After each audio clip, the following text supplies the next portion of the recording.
Hello student, today I want to explain you money and evaluation of money. Money is a thing which is commonly accepted as a medium of actions. At least money एक ऐसी commodity है जिसको real में हम legally accept कर लेते हैं या हमारी willing होती है उसको accept करने की. तो जिस चीज में acceptance जो है available होती है which is known as money, कि जिसको commonly every people के through जो होता है as a actions, as a medium of actions जो है adopt कर लिया जाता है, accept कर लिया जाता है. This thing is known as money. Money is created by the word of moneta, Latin word moneta, which means moneta is the name of Juno, of Rome goddesses.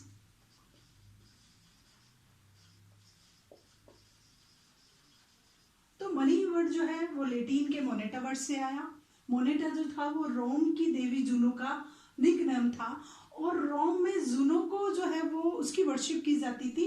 तो जिसकी वर्शिप की जाती थी एटलीस्ट उसी को जो है वो मोनेटा मानते हैं.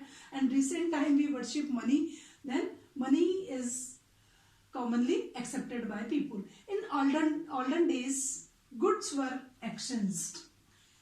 स्टार्टिंग में टाइम पीरियड में जो है वो हमारे यहाँ goods were exchange for goods. Goods को ही हम एक्सचेंज करते थे गुड्स के बदले में. There is no money in olden days. Olden days में जो थी किसी स्टाइल की कोई करेंसी नहीं थी.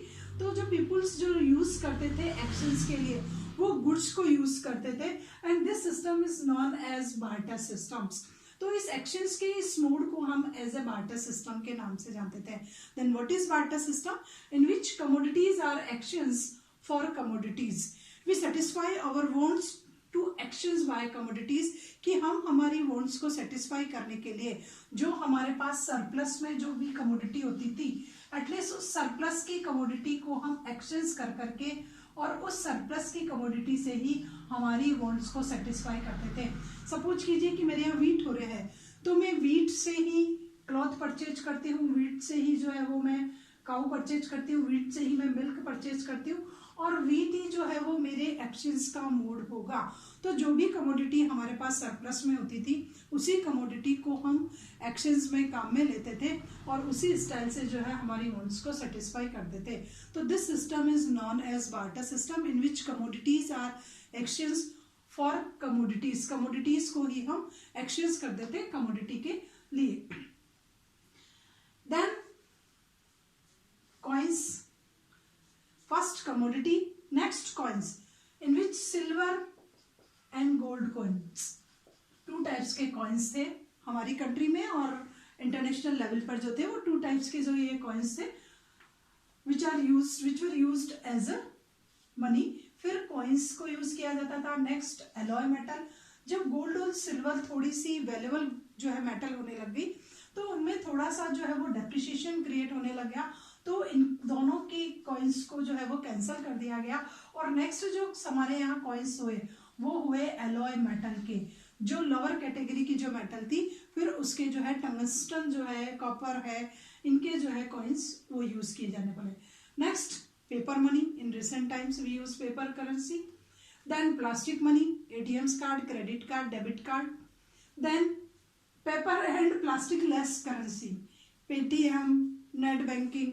तो ये जो है वो रिसेंट टाइप की करेंसी है. एटलीस्ट ये भी इजी गोइंग एक्सेप्टेबल है.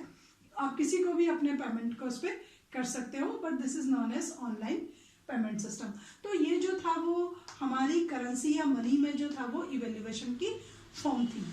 तो मनी रियल में क्या होती है? Which is legally accepted by everyone and which you issued by centre authority. तो जो सेंटर अथॉरिटी के थ्रू इश्यू की जाती है, लीगली एक्सेप्टेबल होती है, मीडियम ऑफ एक्सचेंज जो है वो होती है, तो which is known as money. Now come on the point of functions, कि ऐसे कौन कौन से फंक्शंस हैं जो मनी के थ्रू किए जाते हैं. Then first medium of exchange.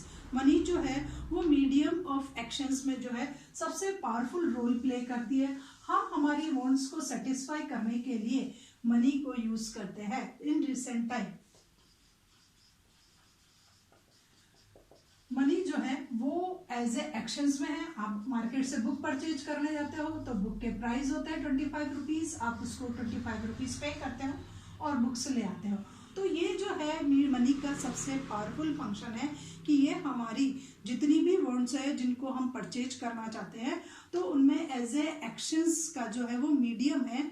Easily यहाँ एक्सचेंज हो जाएगा। 25 रुपीज जो है वो शॉपकीपर के पास चले जाएंगे और बुक आपके पास आ जाएगी। तो ये सेकंड है स्टोर वैल्यू। मनी में क्या होती है? स्टोर वैल्यू होती है। We can easily store it for a long time. हम मनी को क्या कर सकते हैं? लॉन्ग टाइम के लिए एज ए स्टोर करके रख सकते हैं। अब आप बोलोगे कि स्टोर करना है तो बक्से में रुपए डाल दो, लॉक लगा दो, स्टोर हो गया। No, this is not a type of a store. Store means होता है कि हम जो भी मनी अर्न करते हैं एटलीस्ट उसका समथिंग जो है वो हम कहाँ डिपॉजिट कर देते हैं? बैंक में जो है उसको डिपॉजिट कर देते हैं for a long time period. आप चाहो तो उसका एफडी बनवा सकते हो, कुछ भी कर सकते हो। तो मनी में क्या है? स्टोर वैल्यू है। अगर आज मैंने बैंक में 100 रुपीज जमा कराए हैं तो आफ्टर सम टाइम इसकी 100 तो वैल्यू रहेगी ही रहेगी। हो सकता है इट में भी पॉसिबल कि ये प्लस हो जाए। तो मनी में स्टोर वैल्यू अवेलेबल है। स्टोरेज पे जो है इसमें किसी स्टाइल का कोई भी डेप्रिसिएशन क्रिएट नहीं होता है। एटलीस्ट इसकी वैल्यू जो है वो इंक्रीज होगी अगर आपने इसमें को बैंक में जो है वो स्टोर किया। और अगर आप अपने घर में भी सेफ में रखना चाहते हो तो अगर आप 1000-2000 रुपीज का नोट रखते हो तो वो एज इट इज 2000 का ही रहेगा for a long period of time. किसी स्टाइल से उसमें कोई भी मिस्टेक्स जो है वो क्रिएट नहीं होगी। तो मनी में जो है वो स्टोर वैल्यू अवेलेबल है। नेक्स्ट है मेजर ऑफ वैल्यू कि एटलीस्ट जो भी कमोडिटी हम परचेज करना चाहते हैं ये उसकी वैल्यू को जो है उसका मेजरमेंट जो है वो शो करता है। जैसे मैंने अभी एग्जांपल लिया कि ये मार्कर जो है वो अगर मैं मार्केट से परचेज करना चाहती हूँ देन 35 रुपीज, तो इसकी वैल्यू जो है वो मुझे पहले ही बता देगा कि इसकी वैल्यू इसमें ऐसे क्रिएट की गई है। इसमें उसने सारी कॉस्ट को ऐड कर लिया है कि कॉस्ट जो उसकी 30 आई प्लस 5 रुपीज ऐड कर करके वो मुझे बता देगा कि ये जो आपका है। तो इसकी जो मेजरमेंट वैल्यू होती है वो फंक्शंस भी मनी के थ्रू ही किया जाता है कि इजी गोइंग में वो आपको इवेल्युएट करके बता देती है क्या है। Standard for deferred payment. Then what do you mean by deferred payment? The deferred payment are those payment which are made sometime in future. It means after some time आपको फ्यूचर में किसी को कुछ पे करना हो तो उसकी वैल्यू भी जो है वो उसकी वैल्यू को जो इवेल्युएट किया जाता है वो मनी के थ्रू किया जाता है। कि सपोज कीजिए कि मैंने किसी से लोन लिया या मैंने किसी को लोन दिया। अगर मैंने 1000 रुपीज या 10,000 रुपीज का लोन लिया है तो after some time I will pay to him 11,000। तो ये हो गया कि मेरे डेफर पेमेंट का 1 year 2 year 3 years after 1 year एक फ्यूचर डेट हो गई कि आज 1 जनवरी को लिया 31 दिसंबर को पे करूंगी तो जो मैंने 10,000 रुपीज लिए उसका मैं 11,000 रुपीज दूंगी। तो ये मनी है इसलिए मैं इसके डेफर्ड पेमेंट की वैल्यू को इवेल्युएट कर सकती हूँ कि आफ्टर सम टाइम जो है ये मनी के थ्रू मुझे ये किया जाएगा। तो these are the function of money. Barter system and CC economic. Then what do you mean by barter systems? आप सभी समझ गए होंगे कि where commodities are exchange to satisfy our wants कि जहां हम कमोडिटीज को एक्सचेंज करते हैं कमोडिटी में, then this is known as barter system. Then what is CC economy? CC means commodity to commodity या commodity for commodity economy. It means इसमें commodity ही कमोडिटी का प्राइस है। आप गेहूं दीजिए, चावल लीजिए, चावल दीजिए, गाय लीजिए, गाय दीजिए, दूध दीजिए, एनीथिंग टोटल जो सीसी इकोनॉमिक में होता है वो टोटल बेस्ड होता है कमोडिटी पे। यहाँ कमोडिटी ही जो होती है वो आपकी वांट्स को सेटिस्फाई कर देती है। तो these are the two system which are equal. Barter system बोलिए चाहे आप सीसी इकोनॉमी बोलिए, ये सेम है। Then what are the drawbacks of barter systems? की रियल में बार्टर सिस्टम्स के क्या ड्रॉबैक थे? Then first double coincidence of wants की सबसे बड़ी प्रॉब्लम आती थी double coincidence of want. Suppose कीजिए कि मेरे यहाँ राइस ज्यादा हुए but I want wheat and cloth. अब यहाँ मुझे वो पर्सन उसको आइडेंटिफाई करना पड़ेगा जिसके पास या तो क्या हो व्हीट हो या फिर क्या हो क्लॉथ हो। तो ये जो डबल कॉन्सिडेंस होगा वो मिलना बहुत मुश्किल है। अब मुझे जरूरी नहीं है, मुझे एक ऐसा पर्सन तो मिल गया जो राइस के बदले में मुझे काऊ देना चाहता है तो फिर मुझे क्या करना पड़ेगा? इससे काऊ लेके इसको ऐसा देना पड़ेगा। तो एक लॉन्ग प्रोसेस चल जाती थी। तो डबल कॉन्सिडेंस ऑफ बॉन्ड्स जो है वो बार्टर सिस्टम में अवेलेबल नहीं होता था। जो आपके पास सरप्लस में है, एटलीस्ट आप उससे कौन कौन सी कमोडिटीज को परचेज करना चाहते हो, तो आपको सर्च करना पड़ेगा कि ऐसा कौन सा पर्सन है जो मेरे राइस को लेके मुझे वीट दे दे, मेरे राइस को लेके मुझे क्लॉथ दे दे, मेरे राइस को लेकर के मुझे मिल्क दे दे। ऐसे कौन कौन से पर्सन जो है वो मार्केट में अवेलेबल है। तो ये कॉन्सिडेंस जो है वो बहुत ही प्रॉब्लम्स के बाद जो है वो सॉल्व होता था। उसके बाद है lack of common unit of value. अब सपोज कीजिए कि ऐसा कॉन्सिडेंस मिल गया कि मुझे राइस जो मेरे हैं एक्सेस में, एटलीस्ट उसके बदले में कोई वीट वाला जो है वो अवेलेबल गया। बट अब मेरे पास क्या है, कोई कॉमन यूनिट वैल्यू नहीं है कि मैं इसको कितने केजी वीट दूं, कि 10 केजी देकर के मैं क्या इसे 20 केजी वीट ले सकता हूं। ऐसा कोई जो है वो मेरे पास कॉमन यूनिट नहीं है ताकि वो इन दोनों की वैल्यू को जो है वो इवेल्युएट कर दे कि how many KG I will ready to give him and how many KG he will ready to give me, कि वो मुझे कितने केजी देने को रेडी होगा और मैं उसको कितने केजी मैं उससे लेने को। तो ऐसा कोई यूनिट नहीं होता था। उसके बाद डिफिकल्टी ऑफ फ्यूचर पेमेंट। अब सपोज कीजिए फ्यूचर में पेमेंट करना है तो उसमें और ज्यादा प्रॉब्लम हो जाती है कि सपोज कीजिए उसने मुझसे राइस तो ले लिए and say that I will return wheat in future या I will return cow in future। तो फ्यूचर में वो मुझे कितनी काउ रिटर्न करेगा या कितने केजी देगा, क्योंकि जो 10 केजी आज उससे मुझे वीट लिए हैं, राइस लिया है, एटलीस्ट आफ्टर सम टाइम वो उसको कितने में कन्वर्ट करके देगा, उसका कोई इवेल्युएशन या उसकी वैल्यू का जो कोई मेजरमेंट है वो पॉसिबल नहीं है। उसके बाद है डिफिकल्टी इन स्टोर वैल्यू। अब सपोज कीजिए मैं सोचूं कि चलो वीट नहीं खाए, राइस ही खा लें 2 साल तक 1 साल तक, तो राइस में जो स्टोरेज वैल्यू एटलीस्ट वो अवेलेबल नहीं होती। After some time it will be spoiled और डिस्ट्रॉय समथिंग, कुछ भी हो सकता है कि इसमें कुछ जो है इंसेक्ट वो आ सकते हैं, कीटाणु हो सकता है, कुछ भी लग सकता है। तो ये वाली प्रॉब्लम होती है कि कमोडिटी में जो है वो स्टोरेज वैल्यू नहीं होती है। अगर मैं वीट भी ले लूँ तो उसमें भी स्टोरेज वैल्यू नहीं होती। तो these are the some drawbacks of barter system, कि ये जो है हमारे बार्टर सिस्टम्स के कुछ ड्रॉबैक्स थे। नेक्स्ट आता है कि फॉर्म ऑफ मनी, की how many types of moneys, how forms of money, की रियल में मनी के फॉर्म्स जो है वो किस किस स्टाइल्स के होते हैं। तो सबसे फर्स्ट है हमारा फिएट मनी। सबसे first is fiat money, then issued in the order of government या backed with the order of government. Then fiat money means होता है कि वो करेंसी जो एटलीस्ट हमारी सेंट्रल गवर्नमेंट के ऑर्डर पर जो है एटलीस्ट हमारी कंट्री में सर्कुलेशन में जो आ जाती है।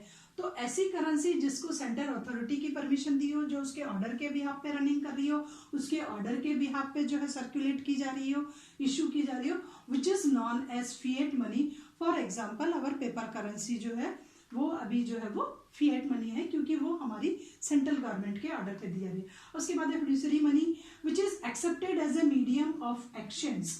अब इस फिड्यूशियरी मनी को जो है आप जो है एक्सचेंज में एक्सेप्ट करते हो, इसको क्या किया जाता है, एक्शंस में इजीली एक्सेप्ट किया जाता है। तो इसको एक्शंस में हम easily which accepted as medium of exchange, की इसको इजीली जो है वो पब्लिक ने एक्सेप्ट कर लिया। तो इसमें क्या होता है कि एक्सेप्टेंस अवेलेबल है। आप एक्सेप्ट क्यों कर रहे हो, क्योंकि आप में ट्रस्ट है, फेथ है उस करेंसी के प्रति, अपनी गवर्नमेंट के प्रति, किसी के भी आप देख लीजिए, या तो आप ट्रस्ट करते हो या वो करते हो। तो इसमें क्या होता है, पेई और पेयर में ट्रस्ट होता है, और ट्रस्ट होने के बिहाफ पे ऐसी करेंसी को जो है वो इजीली हम एक्सेप्ट कर लेते हैं। फॉर एग्जाम्पल चेक है, तो चेक को आप इजी गोइंग एक्सेप्ट कर लेते हो। अगर आपने किसी को चेक दिया, आपने एक्सेप्ट कर लिया। एक्सेप्ट क्यों किया, क्योंकि आपका उसमें फेथ है। जो पेई और पेयर है, इन दोनों में जब तक ट्रस्ट नहीं होता है, इस स्टाइल की जो करेंसी होती है वो सर्कुलेशन में नहीं आ सकती है। तो सबसे फर्स्ट फिएट मनी वो होती है जो गवर्नमेंट के थ्रू ऑर्डर इशू की जाती है और उसका पब्लिक में फेथ होता है। सेकंड होती है जो इसलिए एक्सेप्टेड की जाती है as a medium of actions, हमारा जो भी एक्शंस का मीडियम उसमें इसलिए एक्सेप्ट की जाती है because there is a trust between payee and payer, के इसमें दोनों में ट्रस्ट होता है। नेक्स्ट आता है हमारे फुल बॉडी मनी। तो common commodity value equal to the money value. जो सेकंड थर्ड टाइप की आपकी जो है फुल बॉडी मनी,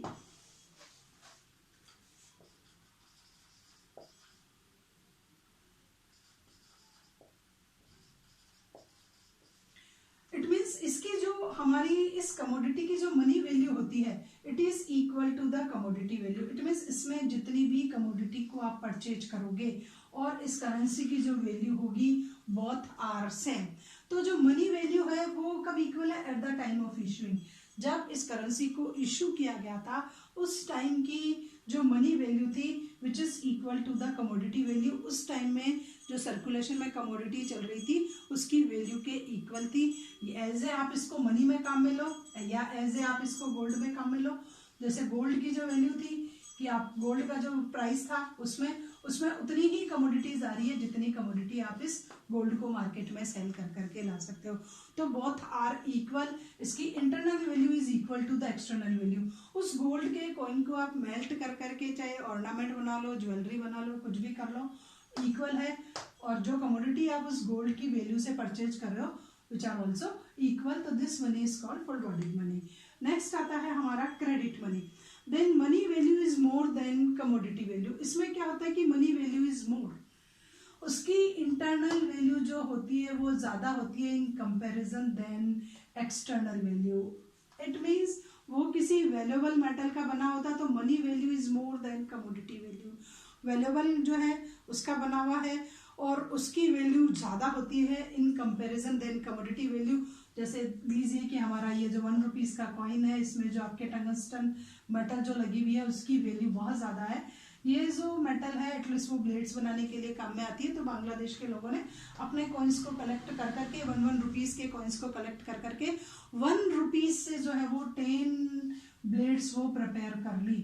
तो ये है कि इसकी मेटल की वैल्यू हाई है in comparison than commodity value. Market में परचेज करने जाते हो तो 1 रुपए में रिसेंट टाइम में कुछ भी नहीं आ जाता। तो this money is known as credit money.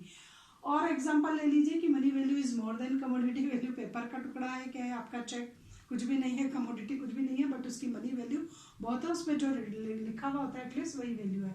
तो this are the type of money. Now come on the point of supply of money कि मनी की सप्लाई की जो कॉन्सेप्ट है वो M1, M2, M3, M4 different types की है, but आपके जो सिलेबस में है वो ओनली M1 है। M1 का जो फॉर्मूला है C plus DD plus OD कि M1 इज इक्वल टू होता क्या है C plus DD plus OD।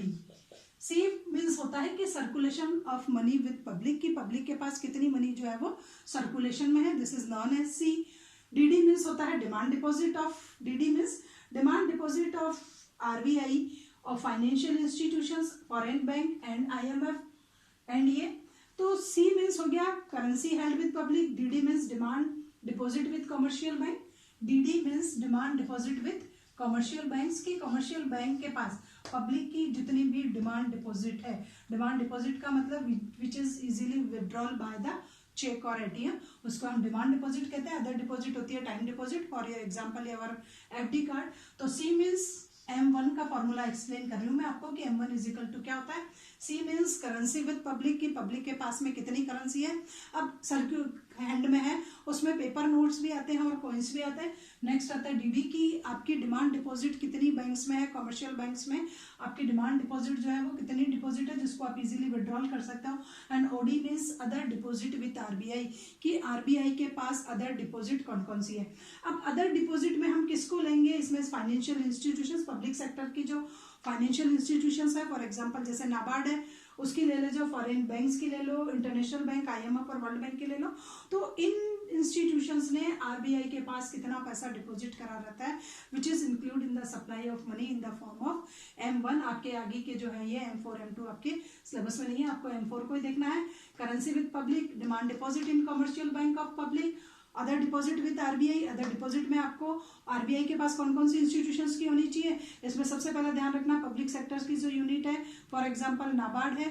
दूसरा है आपका फॉरेन इंस्टीट्यूशंस या foreign banks, central banks, foreign central banks IMF और वर्ल्ड बैंक, यही होगा। इसमें हम अदर डिपॉजिट में वो डिपॉजिट इंक्लूड नहीं करते हैं जो कमर्शियल बैंक्स जो है RBI को जमा कराती है या हमारी गवर्नमेंट, स्टेट गवर्नमेंट या सेंट्रल गवर्नमेंट RBI को डिपॉजिट कराती है, इन डिपॉजिट को इसमें इंक्लूड नहीं किया जाता है। तो this is equal to supply of money. Now come on the point of supply of money कि रियल में मनी की सप्लाई जो है वो किस किस के थ्रू की जाती है। तो फर्स्ट ऑफ ऑल RBI जो है वो इसके लिए रेस्पॉन्सिबल है। RBI के थ्रू ही जो है हमारी कंट्री में मैक्सिमम मनी की सप्लाई जो है वो आरबीआई के थ्रू इश्यू करी जाती है। आरबीआई के थ्रू जो है वो नोट्स इश्यू किए जाते हैं और जो नोट्स की क्वांटिटी होती है एटलीस्ट उन्हीं से मैक्सिमम सप्लाई जो है मनी की हमारी कंट्री में जो है वो इंक्रीज होती है। तो मनी की सप्लाई में आरबीआई जो है वो पावरफुल रोल प्ले करता है और नोट्स को इश्यू करता है। नेक्स्ट आता है कॉमर्शियल बैंक। तो कॉमर्शियल बैंक्स के थ्रू जो है वो क्रेडिट क्रिएट की जाती है और क्रेडिट क्रिएट के थ्रू जो है वो कॉमर्शियल बैंक्स जो है वो मनी की सप्लाई को करते हैं। क्रेडिट क्रिएशन कैसे किया जाता है ये मैंने अभी आपको इससे पहले वाले लेसन में एक्सप्लेन कर दिया कि आपकी जो प्राइमरी डिपॉजिट होती है उससे हम किस स्टाइल से क्रेडिट को क्रिएट करते हैं। तो कमर्शियल बैंक जो होता है वो कई गुना प्राइमरी डिपॉजिट से क्रेडिट को क्रिएट कर लेते हैं। नेक्स्ट आती है हमारी सेंट्रल गवर्नमेंट। तो गवर्नमेंट के थ्रू जो है वो कॉइन्स इश्यू किए जाते हैं कंट्री में और कॉइन्स भी जो है वो मनी की सप्लाई में पावरफुल रोल प्ले करता है। तो these three institutions are responsible for to increase the supply of money. First RBI, second commercial bank, third central government। RBI के थ्रू नोट्स इशू किए जाते हैं और मैक्सिमम जो है इसी का पावरफुल रोल है। नेक्स्ट आता है कमर्शियल बैंक, इनके थ्रू जो है क्रेडिट क्रिएट की जाती है प्राइमरी डिपॉजिट से जो है मैक्सिमम मैनी टाइम्स जो होती है। सेकंड आता है गवर्नमेंट, गवर्नमेंट के थ्रू जो है वो कॉइन्स इशू किए जाते हैं। तो ये है आपकी मनी की सप्लाई जो है उसमें हमारे इस बैंक्स का जो है वो पावरफुल रोल होता है। उसके बाद होता है बैंक मनी। तो रियल में आपके टू टाइप्स की मनी है, bank money and high power money. तो बैंक मनी में हम डिमांड डिपॉजिट जो पब्लिक की है कमर्शियल बैंक्स में एटलीस्ट उसको लेते हैं। फर्स्ट जो है वो बैंक मनी। तो बैंक मनी मीन्स होता है डिमांड डिपॉजिट है किसकी, जनता की, कहाँ पर, कमर्शियल बैंक्स में।